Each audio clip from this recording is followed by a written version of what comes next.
Saba, what should be changed in the society? And how society could be changed? And to become more secular,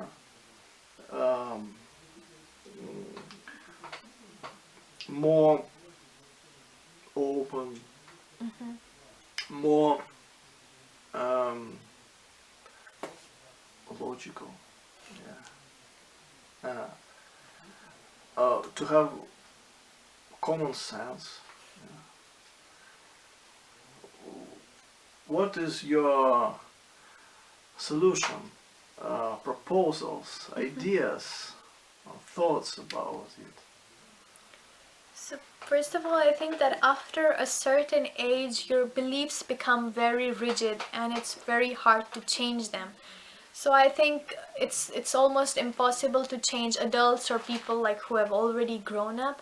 But I think the best is to start from children or from teenagers, because if we influence them, we can just save an entire generation, and after that, the generations to come would somewhat be automatically saved. Of course, it's very easy to say, but in practice, it's very hard to execute. But still, I feel that if you expose children to the ideas of diversity and inclusion from a very young age, when they grow up, they would automatically have more tolerance. If you teach them that, everyone is created by God and everyone is equal in the eyes of God, which is again something that is actually, in theory, supported by all religions, but in practice, it's not there. They would always think that because you are, let's say you're a Muslim, you're better than a Christian. Or like in Christianity, their families will tell their children that you are born in a Christian family, so you are on the right path. The same goes with Jews, Hinduism, Buddhism, like all religions. So I think you should tell your children that, just because you're born with this religion or you're born in this family doesn't give you any extra privilege. Because at the end of the day, we don't choose where we are born. We don't choose the religion. I think there are very few people who at a certain age learn about different religions and then choose one. Most of the times, it's something that you just get from your parents, and your parents got it from your grandparents. Like it's like a heritage or a legacy which is just passed down from one generation to another. So I think it's just stupid to believe or to teach your children that you are better just because of what we received from our ancestors. That is one thing. I know that in the beginning, maybe it's hard for the kids because then they don't know, they don't have like a particular identity and they would maybe remain confused. But in a way, I also think that it's a right of a person to choose how he or she identifies him or herself. It's his right or her right that she sees the world, she explores, and then decides like, I want to stick to this theory or this belief. So that is one thing. And I think like also now there are a lot of volunteer programs where you go and work with children.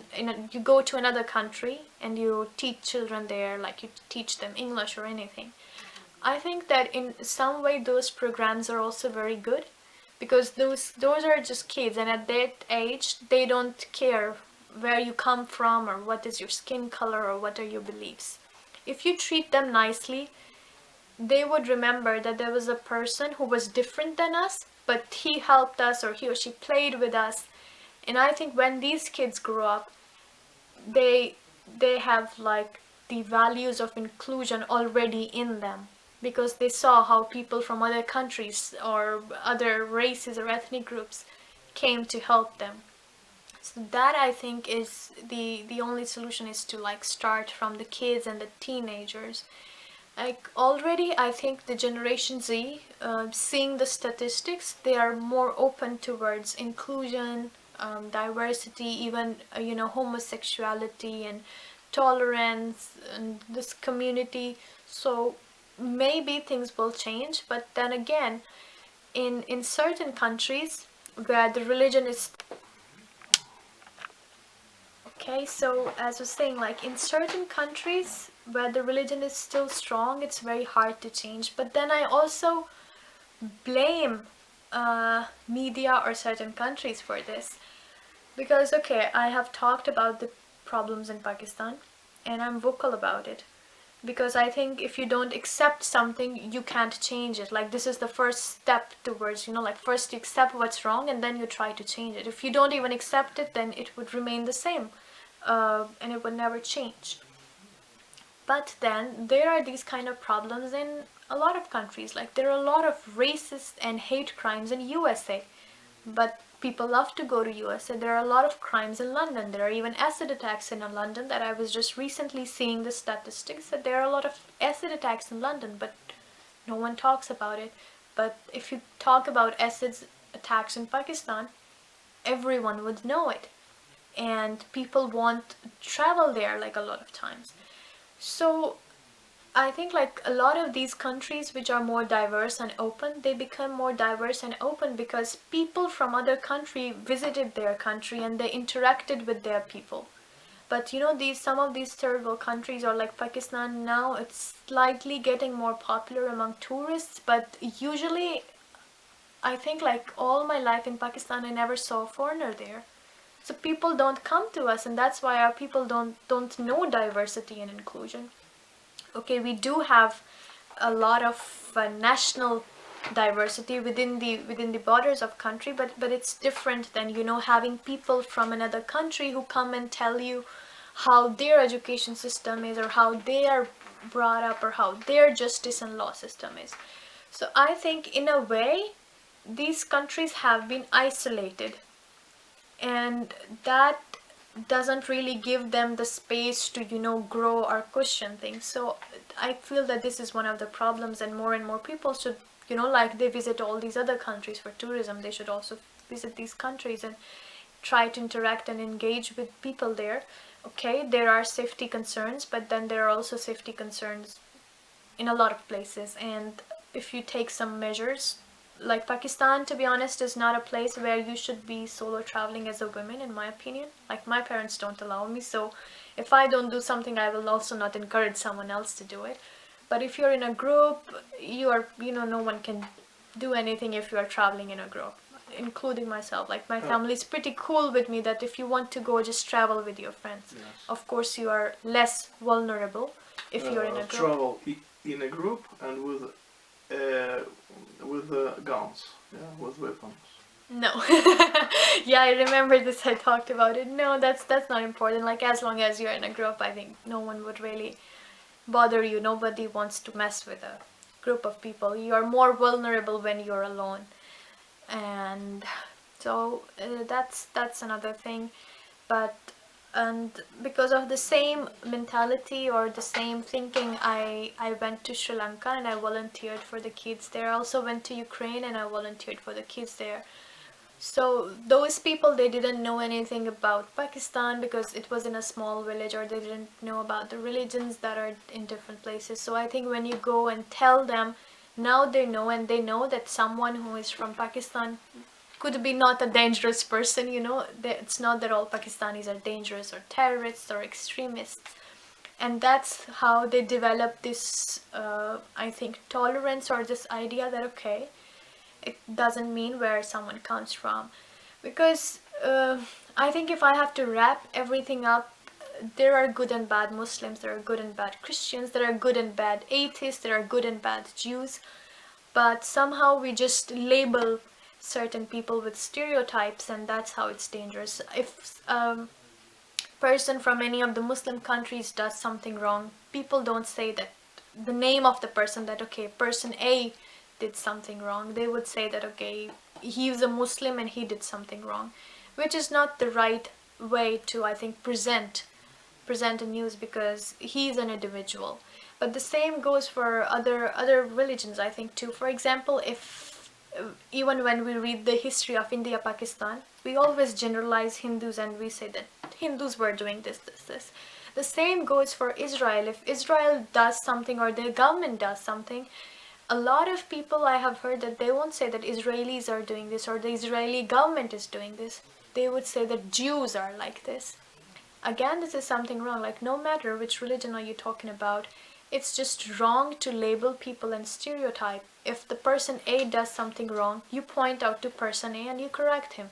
You don't have the right to just put everyone in the, in the same, under the same umbrella. So, yep. And I think it also then comes down to perceptions, how you perceive things, and a lot of things are nurtured by your own experiences. Like I told you that I didn't have good experiences in Egypt, and even though I don't like it, but I'm trying to overcome it, because I know that it's unfair to say that Egypt is like this or Egyptians are like this.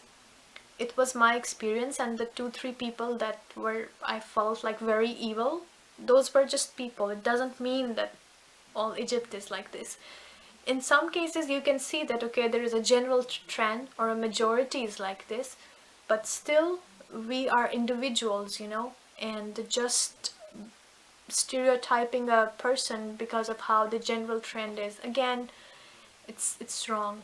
I feel like I had this conversation like with a guy from Lithuania, and it was a very interesting conversation where he said that it's good to have prejudice sometimes for your own defense. Like if you're going to a country and generally they have a lot of, let's say, generally it's not a safe place, you should keep this in mind because it will help you to protect yourself. It's good to have this thinking that, okay, I love everyone and everyone is nice, but sometimes it's not reality. And I think I'm stuck in that phase. I'm confused, and I think even if you hear this, you'll find it maybe confusing, because I'm fighting that. I'm trying to choose, like, is it justified to have the prejudice? Because earlier my beliefs were like, no, you should just love everyone and not have any prejudice.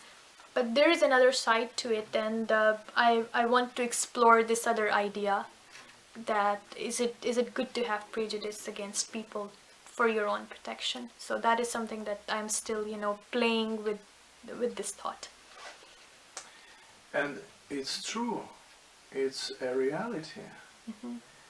We don't need to be optimists and pessimists. We have to be realists. Mm-hmm. And see evil and good in people, of course. Yeah. And it's normal to see the picture as it is. Yeah. So I think the negative and positive sides yeah. of each person. Yeah. Yeah. So yeah, I think the best thing to do is, like, you should be alert, but of course at the same time not hurting anyone just because of the background he comes from. I think that everyone still deserves a chance. Like, you should give the person at least a chance to see if he's evil or if he's good. You should give a person a chance to be the better version of him or herself, but you don't need to trust that's anybody, also and that's that's also a reality. It's also a reality. I completely agree that unfortunately we are living in a world where trusting someone is super hard, and you should be alert all the time. Even we can't trust ourselves, because sometimes we make wrong decisions, not in our own interests, and also become ill and being manipulated and not follow somebody. We don't trust ourselves, and so we don't know ourselves. Yeah, it reminds me of a dialogue. There is this movie called Italian Job. It's really old, but it has been one of my favorite movies, and there is a dialogue and it's stuck to my head. It says that I trust people, but I don't trust the devil inside them. So you should trust the devil inside them, because you see these devils in how can you see the devil in their words and actions? Yeah, I think once you get more experience, because I know certain people, they can just see a person and they can tell that this person has this vibe or that vibe. Of course, it usually has nothing to do with the religion. It has to do with the individual vibe that the person gives. But yeah, I have known people who are very good in catching the essence of the person. But I think I'm personally probably not there as yet. Yes, because you are maybe a young person. When you become older and have your become experienced, you will see people and their vibes, intentions, and intentions even those things which are behind the words. Okay. And you can see it. Yeah, and we call it intuition. Yes. Yeah? Right. Vibrations. So when you feel anxious near person, Yeah. that it's a sign of. It's a signal. You can recognize it and aware. Absolutely. Yeah, that's important. Yes, for survival. Yeah, for our own safety, as I told. And safety. Yeah. And also, people like to deceive each other for money. And it's a lot of negative things in the world, a lot, but also there's a lot of good things. Yeah. And we see awful criminal acts, laws, and etc. Yeah, but we also see heroes, so kind people who help each other, inspire other people. Yeah, they share money. Charity, and etc. So it's a world, and it's a balance between good and evil. Yeah. We just should accept this, and try first of all change ourselves. Yeah, and it's really difficult. Change ourselves. Yeah, because but you did it, yeah, and you are doing it with your background. Like I guess there is not so many girls in Pakistan who think like you, or developed like you, and travel and share thoughts and have a critical mind. Jesus, housewives. What is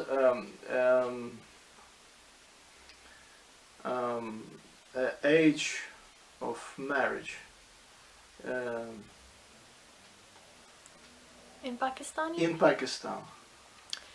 Okay, for girls, I think they prefer 25, like it's kind of the maximum, and I think for guys they even get married at 30. But again, it comes down to your family. Like I have 2 elder sisters and 1 brother, and my sisters got married around 30. So, but it's not common. Like my sister's case was like not common, because I mean I do understand that I have a lot of privilege because of my family. As I say, like they always encourage us to study, to go abroad, to have experiences, and tell us that these things are more important. And especially for women, it's very important that you are independent, especially financially independent, so no one can manipulate you. But yeah, in general, I would say like it's 25. Maybe in the less developed areas or in the rural or the village areas, it's even 21, 22 probably. Yeah. Okay. Thank you so much, Saba, for this interesting conversations. We will continue it, yes, next week, and we will discuss new interesting topics, and it will be religion, of course, Buddhism, Hinduism, yeah, theory and practice, and Islam, of course, because you have a lot of evidences, yes, and a lot of observations about this religion. You are from Islamic Republic, and it's environmental environment surrounding. So right. And just what you need just to observe and be critical, logical, and that's it. Thank you. You're welcome.